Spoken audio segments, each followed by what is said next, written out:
కణకణలాడే ఎండకు శిరసు మాడిన మనకు తన నీడను అందించే చెట్టే అమ్మా.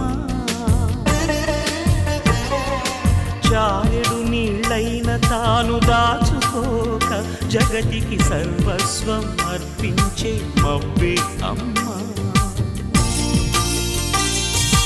ఆ అమ్మలనే మించిన మా